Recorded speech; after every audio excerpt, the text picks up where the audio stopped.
ओम शांति। आज बाबा कह रहे मीठे बच्चे, बाबा की दृष्टि हद और बेहद से भी पार होती है। हद और बेहद, हद और बेहद क्या है? तुम्हें भी हद यानी सतयुग, हद है सतयुग और बेहद है कलयुग। हद क्या होगा? एक छोटा सा गांव टाइप का रहेगा और बेहद आज पूरा संसार है। तो इन दोनों से भी पार हमें जाना है, यानी कि परम धाम जाना है। प्रश्न है, ऊंचे से ऊंचा ज्ञान रत्नों की धारणा किन बच्चों को अच्छी होती है? ऊंचे से ऊंचा ज्ञान रत्नों की धारणा किन बच्चों को अच्छी तरह से होती है? उत्तर है, जिनका बुद्धि एक बाप के साथ है, पवित्र बने हैं, उन्हें इन ज्ञान रत्नों की धारणा बहुत अच्छी होगी। जो बहुत अच्छे से बुद्धि योग बाबा के साथ जोड़ लिए हैं कि बाबा ही मेरा सब कुछ है, तो ज्ञान जो भी मिल रहा है उसको बहुत अच्छे से धारण करेंगे वो। इस ज्ञान के लिए शुद्ध बर्तन चाहिए, एकदम पवित्र शुद्ध बर्तन चाहिए। उल्टे पुल्टे संकल्प भी बंद हो जाने चाहिए। संकल्प में भी उल्टा पुल्टा आता है ना, तो बाबा कहता है कि संकल्प भी उल्टा पुल्टा नहीं आना चाहिए। बाप के साथ योग लगाते लगाते बर्तन सोना बने, तब रतन ठहर सके। जब ज्ञान सुनते सुनते हम एकदम पवित्र बनते चले जाते हैं, तन से भी मन से भी, तब वो ज्ञान रतन बहुत अच्छे से समझ में आने लगता है। ओम शांति। मीठे मीठे रूहानी बच्चों को रूहानी बाप बैठ रोज रोज समझाते। क्यों रोज रोज? देखिए, अभी स्टील का भी बर्तन, उसको छोड़ दीजिए तो जंग लग जाता है, और रोज रोज मैसिए तो वो ठीक चमकता है। तो बाबा उसी तरह बाबा कहता है, तुम्हारा तो बर्तन 63 जन्म से खराब हो गया। चलो सत्युग त्रेता में भी चले, लेकिन उतना खराब नहीं हुआ, लेकिन द्वापर कलयुग में विकारों के कारण ज्यादा खराब हो गया। तो बाबा कहते हैं कि बच्चे, तुम्हें देखो रूहानी बाप रोज रोज समझाती हैं। तो यह तो समझाया है कि बच्चों को ज्ञान भक्ति वैराग्य का ये सृष्टि बना हुआ ज्ञान कहाँ है? ज्ञान की प्रारब्ध है सत्युग त्रेता। फिर बाबा कहता है कि द्वापर कलयुग है भक्ति, और वैराग्य ये संगम युग पर, संगम युग पर संपूर्ण वैराग्य की स्थिति होनी चाहिए। बुद्धि में ये ज्ञान हमेशा रहना चाहिए। तुम बच्चों को हद और बेहद से भी पार अब जाना है। मतलब ना सतयुग है भी ना कलयुग है सतयुग। अभी हम लोग सोचेंगे कि सुख मिल रहा है सतयुगी दुनिया का भी से ले ले, तो बाबा कहता नहीं, अभी ना सतयुग है ना कलयुग, इन सब से पार जाना है, एकदम संपूर्ण वैराग्य परम धाम की स्थिति में आना है। तो बाप तो हद और बेहद से भी पार है, उसका अर्थ भी समझना चाहिए कि हद और बेहद से पार क्या है। रूहानी बाप बैठ समझाती हैं। वह यह भी टॉपिक समझानी है कि ज्ञान भक्ति पीछे है वैराग्य। ज्ञान का प्रारंभ सत्युग त्रेता, भक्ति है द्वापर कलयुग, और पीछे वैराग्य, यानी कि इस समय संगम युग पर संपूर्ण वैराग्य होना चाहिए। ज्ञान को कहा जाता है दिन, जबकि नई दुनिया है उसमें यह भक्ति अज्ञान है नहीं। जब दिन होता है तो रात होगा क्या? रात नहीं होगा। तो वह है बेहद की दुनिया, वह है हद की दुनिया सतयुग, क्योंकि वहाँ बहुत थोड़े होते हैं। फिर आहिस्ते आहिस्ते वृद्धि को पाएगा। जैसे तो बहुत कम बच्चे होंगे, मात्र 9 लाख होगा, अभी तो 850 करोड़ है। फिर धीरे धीरे वृद्धि को पाएगा। तो आधा समय के बाद भक्ति शुरू होती है। वहाँ संन्यास धर्म होता ही नहीं। सतयुग में कोई भी सन्यासी नहीं होगा, संन्यास व त्याग होता ही नहीं। वहाँ पर त्याग तपस्या नहीं चलता है। फिर बाद में सृष्टि की वृद्धि होती जाती है, ऊपर से आत्माएं आती जाती है, यहाँ वृद्धि होती जाती है। हद से शुरू होती है, बेहद में चली जाती है। हद से मतलब 9 लाख से शुरू हुआ और आज 850 करोड़ तक पहुँच गया है। ये सृष्टि इतना लंबा चौड़ा हो गया है। बाप को तो हद और बेहद से भी पार की दृष्टि जाती है। हद और बेहद से पार की दृष्टि क्या है? कि तुम एक आत्मा हो। ये है बेहद के पार की दृष्टि। न देवी देवता न मनुष्य, तुम तो आत्मा हो। तो जानते हो है कि हद में कितने थोड़े मनुष्य बच्चे होते हैं, फिर रावण राज में कितनी वृद्धि को हो जाती है। अब तुमको हद और बेहद दोनों से पार जाना। आज बाबा बार बार परम धाम की ओर इशारा कर रहा है कि अब परम धाम जाना है। सतयुग में कितना छोटा सा दुनिया होगा, छोटी सी दुनिया है, वह संन्यास या वैराग्य आदि होता नहीं। बाद में द्वापर से लेकर फिर और धर्म शुरू होते हैं। संन्यास धर्म भी होता है, जो घर बार का संन्यास करते हैं। बाबा कहता है ये दो जो संन्यास धर्म है वो द्वापर से आए। सन्यासियों का भी बाबा महिमा गाता है ना, कि अगर सन्यासी नहीं होते ना तो दुनिया थमता ही नहीं। रोज भूकंप बाढ़ ये सब आकर पूरा दुनिया को खत्म कर देता, इसलिए सन्यासियों की भी महिमा है। तो सबको जानना तो चाहिए ना ये सब बात कि सन्यासियों को भी क्या महिमा क्यों करते हैं बाबा। उनको कहा जाता है हठ योग, लेकिन हद का सन्यास करते हैं, हद का ही तो करते हैं ना, दुनिया से दूर चले जाते हैं जंगलों में, तो वो हद का सन्यास है। फिर घर बार छोड़कर जंगल में चले जाते हैं। द्वापर से भक्ति शुरू होती है। ज्ञान तो होता नहीं उनके अंदर, ज्ञान माना सत्युग त्रेता का सुख, तो वो लोग तो इसको मानते ही नहीं, बोलते कागविष्ठा के समान सुख है। तो भक्ति माना ज्ञान और दुख, यह अच्छी रीति समझना होता है। फिर दुख और सुख से भी पार जाना होता है। अभी क्या है कि अच्छी रीति जब ज्ञान को समझ रहे हैं तो दुख भी अच्छा नहीं है तो सुख भी यहाँ का अच्छा नहीं है। सुख आया तो तुरंत पुण्य का खाता समाप्त कर देगा, क्योंकि इस दुनिया का सुख है ना, जो भी हम लोग जमा करते बहुत जल्दी खत्म होता है। तो यह हद और बेहद से भी पार अब जाना है। मनुष्य जांच करते हैं ना अपनी, कहाँ तक समुद्र है, कहाँ तक आसमान है, बहुत कोशिश करते हैं, परंतु अंत पा नहीं सके। कोई पा सका अंत?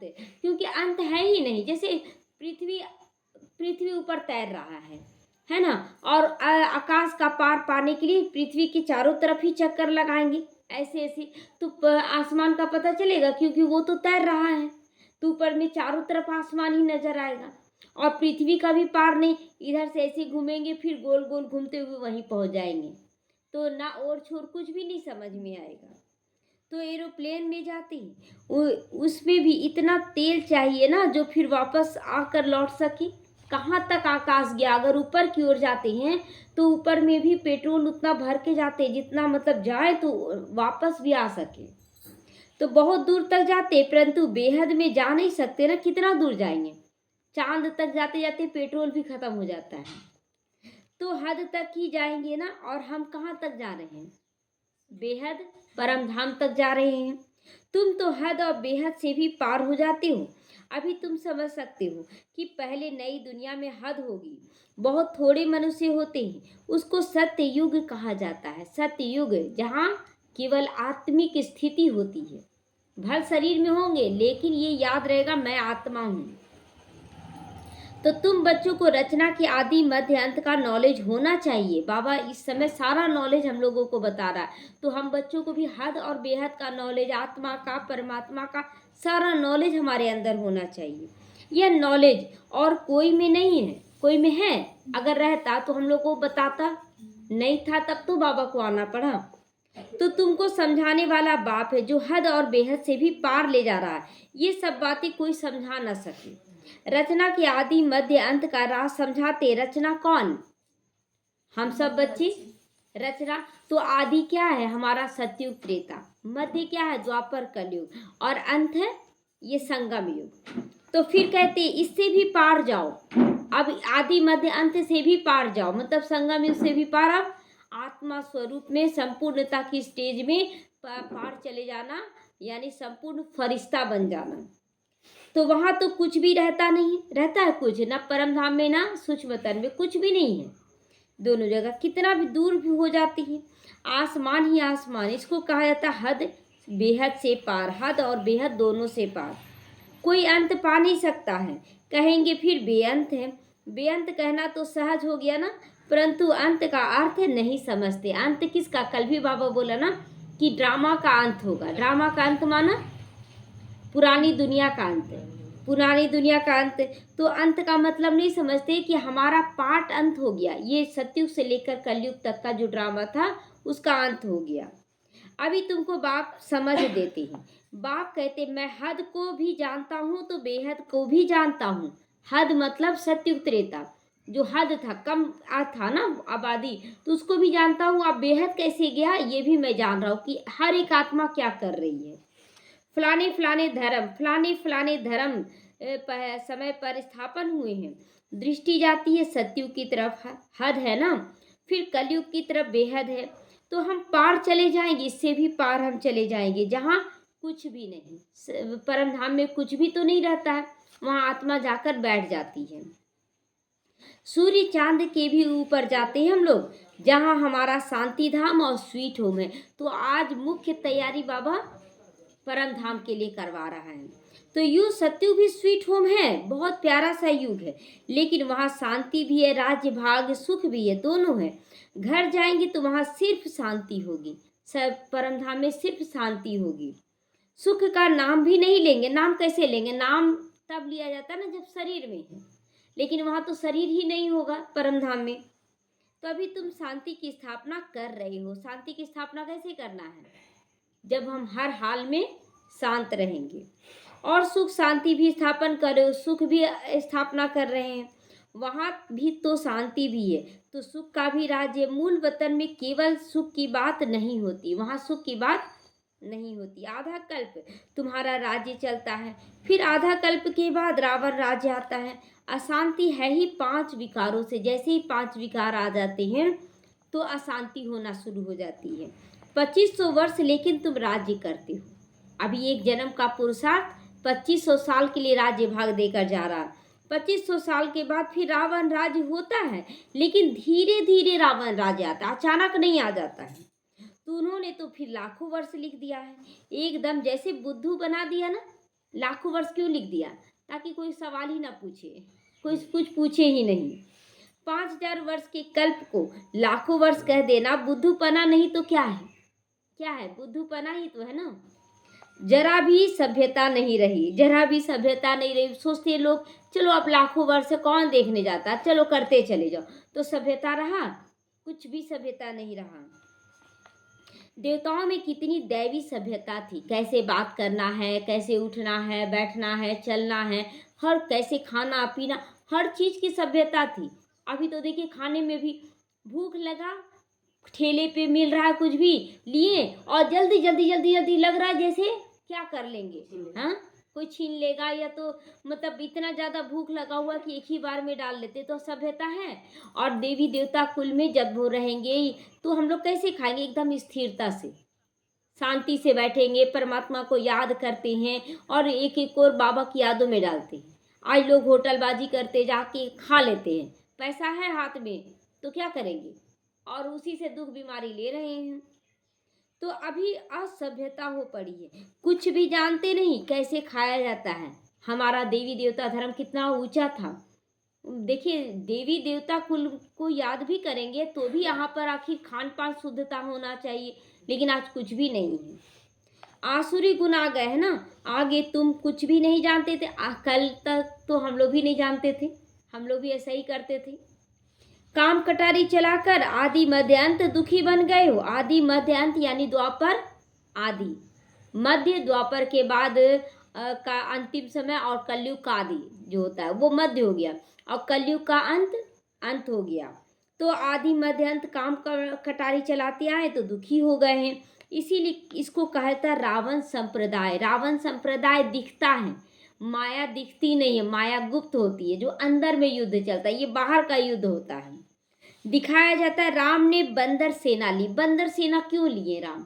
परमात्मा राम बंदर सेना क्यों लेते हैं? हम सब सेना बनाते हैं, हम सब विकारी हो गए। सबसे ज्यादा जो विकारी थे ना हम लोग बच्चे, उन्हीं को पवित्रता का पाठ पढ़ाया जा रहा है। तो सबसे ज्यादा विकारी ऐसे स्थूल रूप में बंदरों को दिखाते हैं। तो फिर राम को दिखा दिया गया कि राम ने बंदर सेना ली। अब रामचंद्र त्रेता का है, वहां फिर बंदर कहाँ से आए? और फिर कहते हैं राम की सीता चुराई गई, राम की सीता चुराई गई तो वानर सेना लिए। ऐसी बातें तो वहाँ कुछ भी नहीं होता, वहाँ सीता नहीं चुराया जाता। वहाँ तो फिर जैसे त्रेता युग खत्म होने लगता तो पवित्रता की चोरी होती है, यानी द्वापर युग में प्रवेश कर जाते हैं। जीव जानवर आदि 84 लाख योनियां जितनी यहाँ हैं उतनी सतयुग त्रेता में थोड़ी होंगी। विकारी चीज वहाँ नहीं होगा। बंदर ये सब होगा क्या?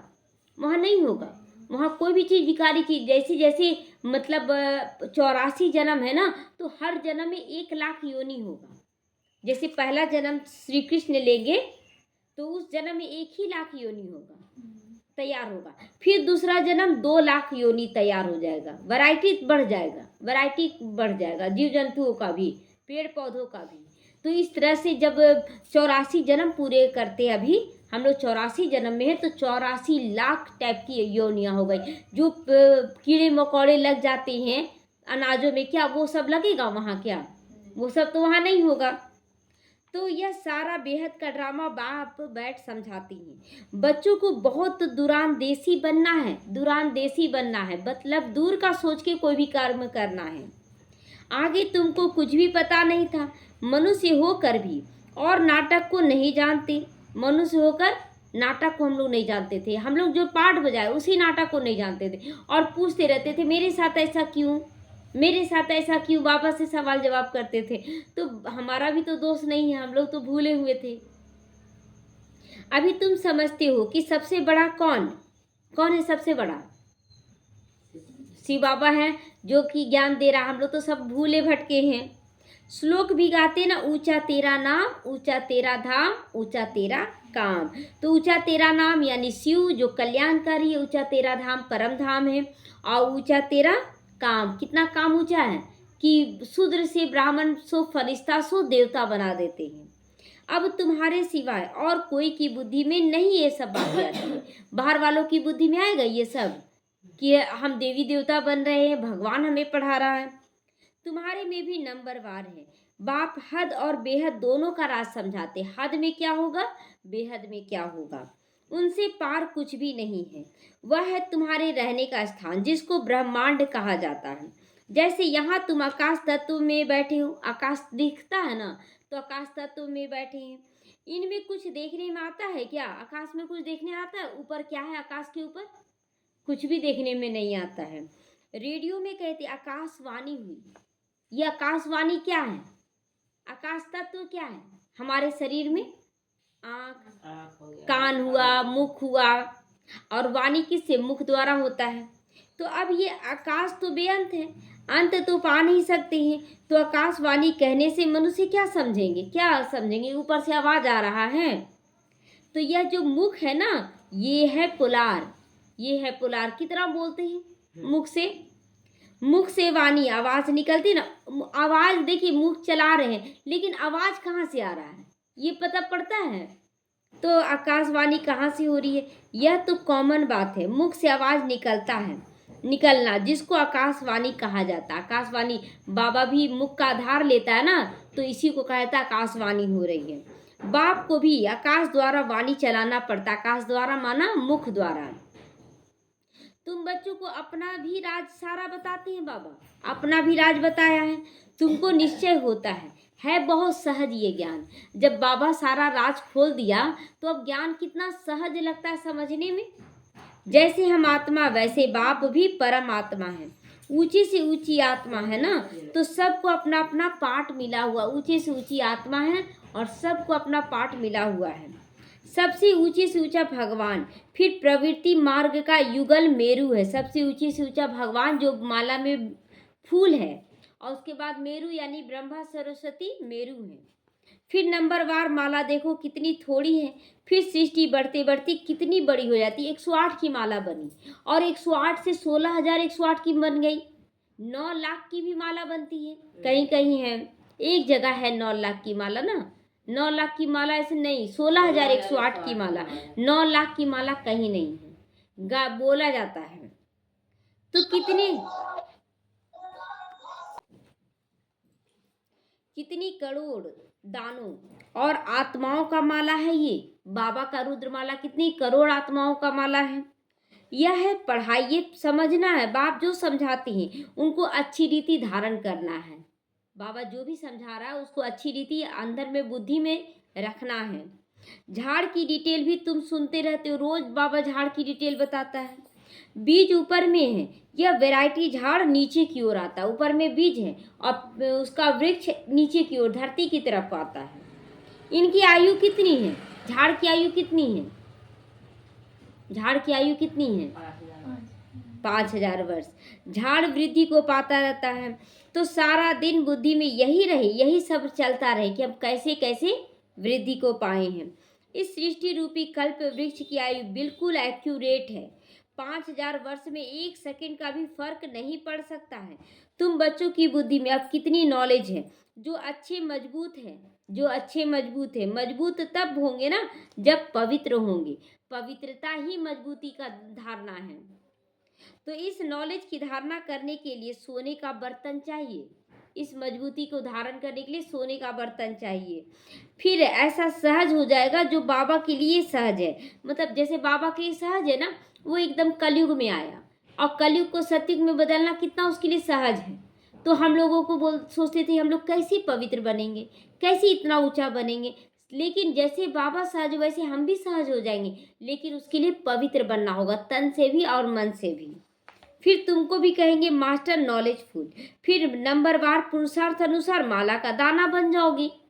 तो ऐसी ऐसी बातें बाबा बिगर कोई समझा नहीं सकता है, यह आत्मा भी समझा रही है। ये आत्मा माना ब्रह्मा बाबा भी समझा रहे हैं।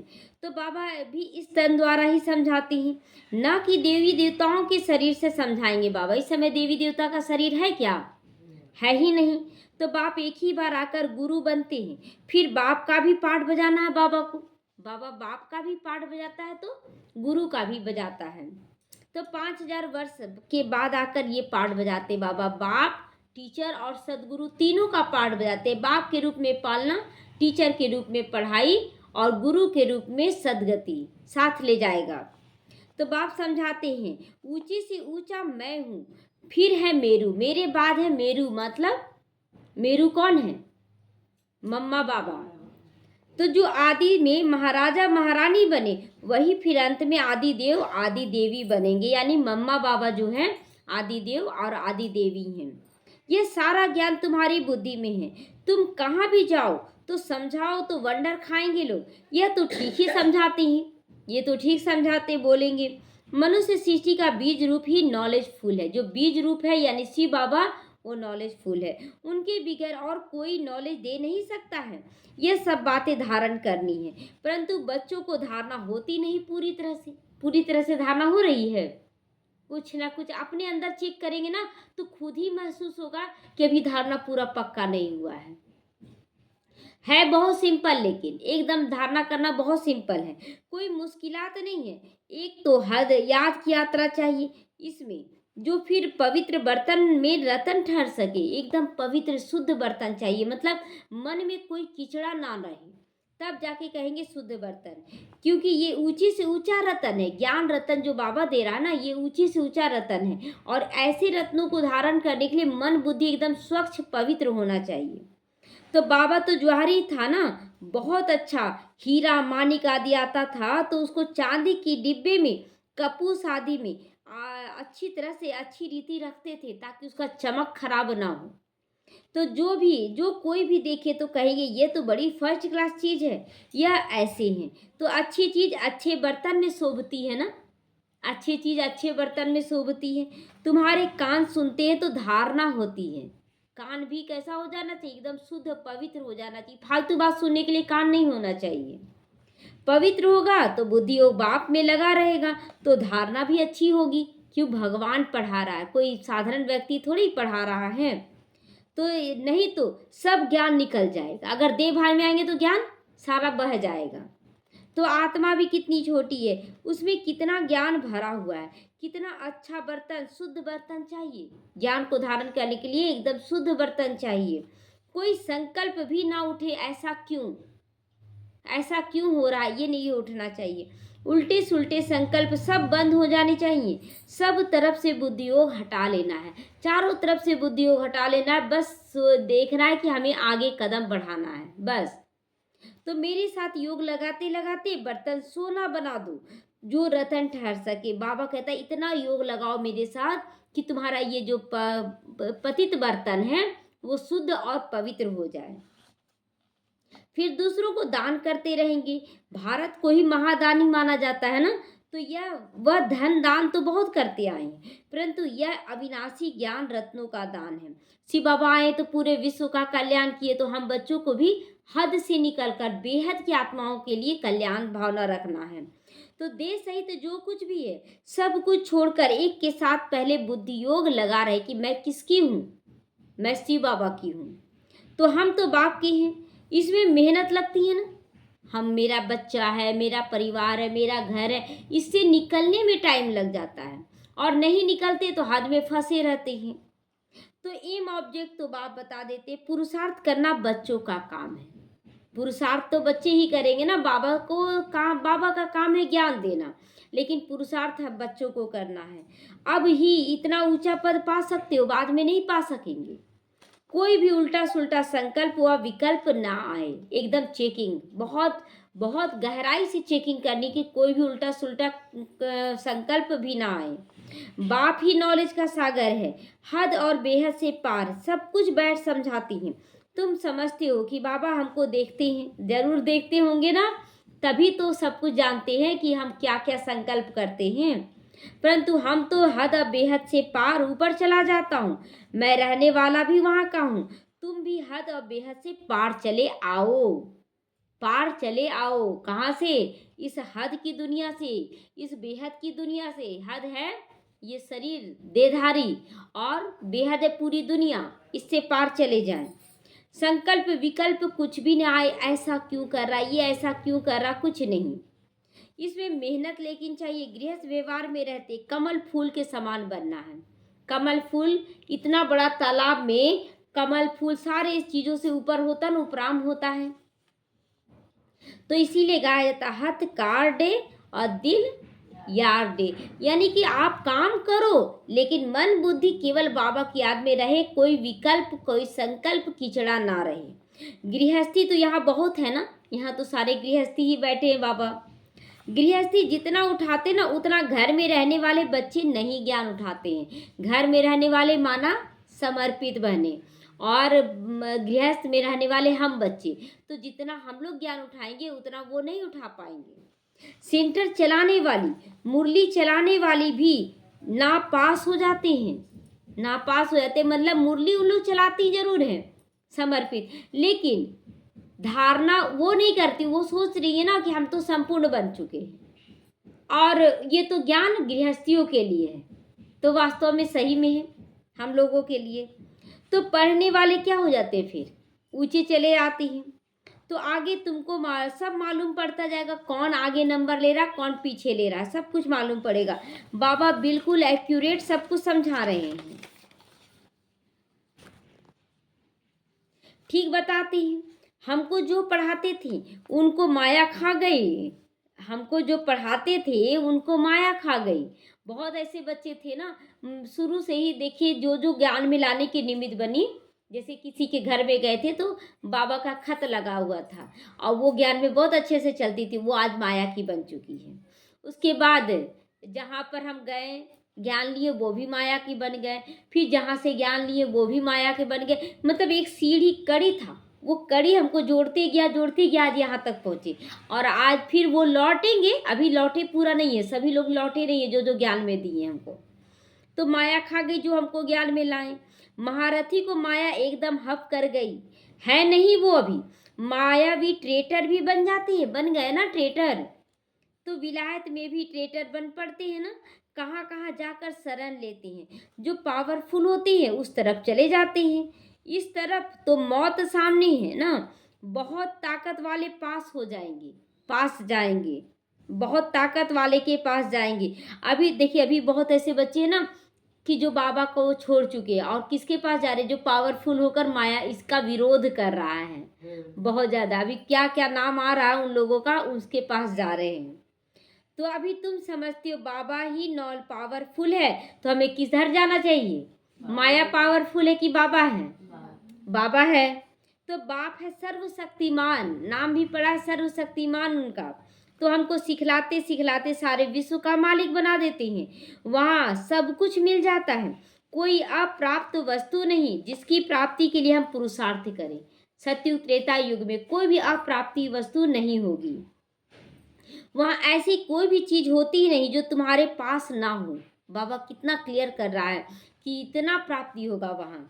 सो भी नंबरवार पुरुषार्थ अनुसार पद पाएंगे। यहाँ पर जितना आप पुरुषार्थ करें उसी के अनुसार वहाँ पद पाएंगे। वहाँ पर जितना जेवर पहनेंगे लक्ष्मी नारायण, क्या वो दास दासी पहनेंगे?